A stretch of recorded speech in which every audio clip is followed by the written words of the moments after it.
So I'm going to show you now this. If you take a look here, I used a program called Sony Vegas Pro, which is a video program or a video editing program that is often described as sort of for simple, very simple video editing. So if you're not a rocket scientist and you want to learn video editing, sometimes people will say that's an easier video editing approach to use.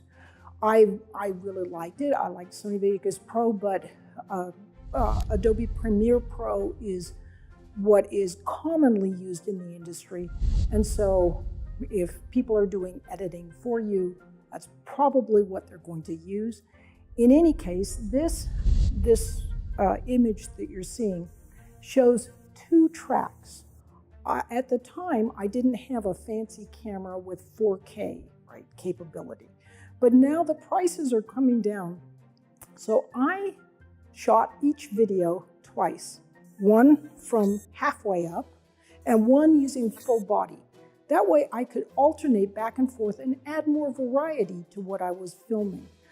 If you have a 4K camera, you can close in or back out, and either way, you can just use the one camera and it works very well. Now for me, sometimes I wouldn't notice that there'd be a little problem, like a cat meowing or some kind of something happening in the background. So it always helped me to have 2 run-throughs of every video.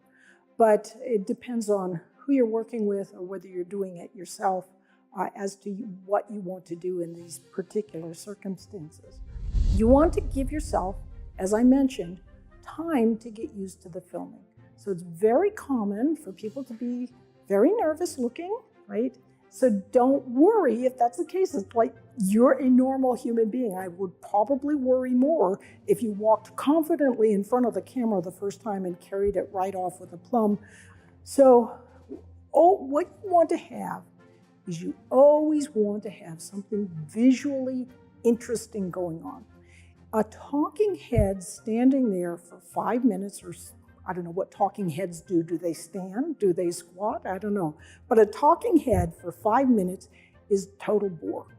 And you have, sometimes people will do that and then they'll have a few bullet points come on, and the bullet points are usually on the same side of the screen. Boring.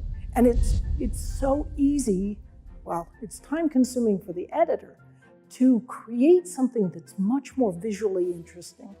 Since I did most of the video editing myself for the Learning How to Learn MOOC, I began to appreciate how important instructional design and the film editing process is in conveying information in a way that people enjoy. They really enjoy seeing it.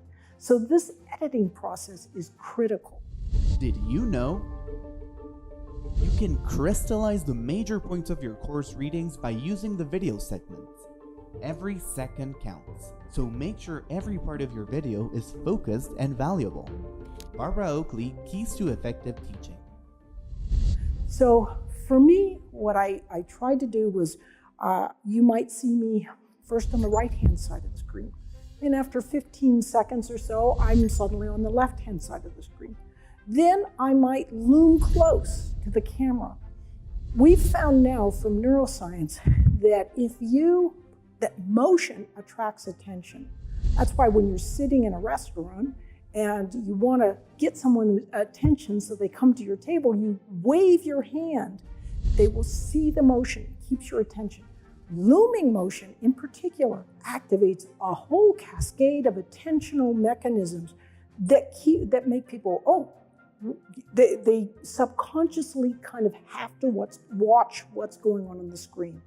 If it's too long or it's just ahead, then people's interest can wander unless they're totally riveted on the subject, as I know you are right now.